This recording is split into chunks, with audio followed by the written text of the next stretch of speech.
Hello, welcome to another Black History Moment, reading from Black Saga. 1663.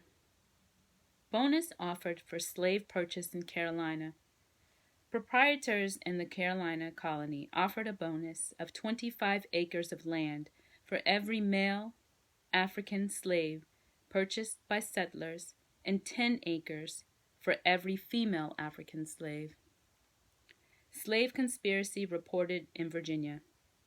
On September 13th, the first recorded major conspiracy of persons in servitude in colonial America occurred in Gloucester County, Virginia. The plot of white servants and black slaves to escape from their masters was betrayed by one or more indentured servants. 1664. Interracial marriages banned in Maryland. On September 20th, Maryland became the first colony to pass legislation prohibiting marriage between black men and white women. The preamble of the statute mentions that diverse freeborn English women, forgetful of their free condition and to the disgrace of our nation, do intermarry with Negro slaves. Children of such marriages were to be considered slaves. Similar laws were passed in Virginia in 1691, Massachusetts in 1705, North Carolina in 1715, South Carolina in 1717, Delaware in 1721, and Pennsylvania in 1725.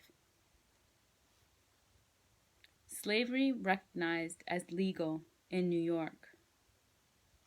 Colonists in New York, which then included present-day New Jersey, passed legislation condoning slavery.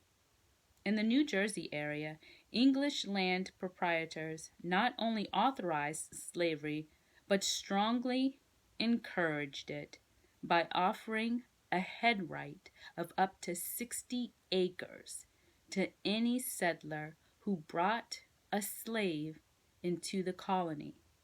By the end of the century, Perth Amboy had become one of the leading ports of entry for slaves en route to colonies in the North. Slavery recognized as legal in Maryland. In September, the Maryland colony passed a law that recognized slavery as legal. A law passed the previous year had recognized that black service was usually perpetual. The law of 1664, however, clearly decreed that all blacks currently in Maryland and all who would arrive later would be considered slaves. The law defined slavery in the following manner: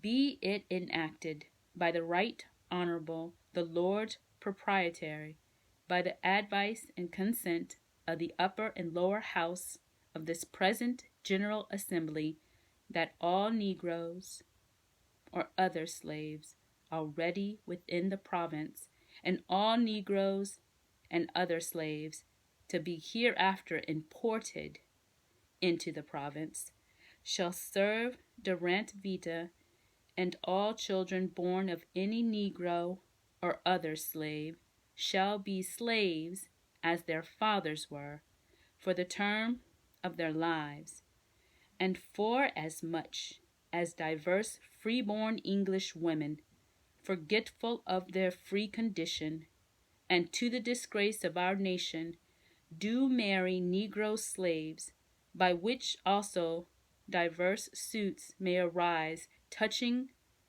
the issue of such women, and a great damage befalls the masters of such Negroes for prevention whereof, for deterring such freeborn women from such shameful matches, be it further enacted by the authority and advice and consent aforesaid, that whatsoever free-born woman shall marry any slave from and after the last day of this present assembly shall serve the master of such slave during the life of her husband, and that all the issue of such freeborn women so married shall be slaves as their fathers were, and be it further enacted that all the issues of English or other freeborn women that have already married Negroes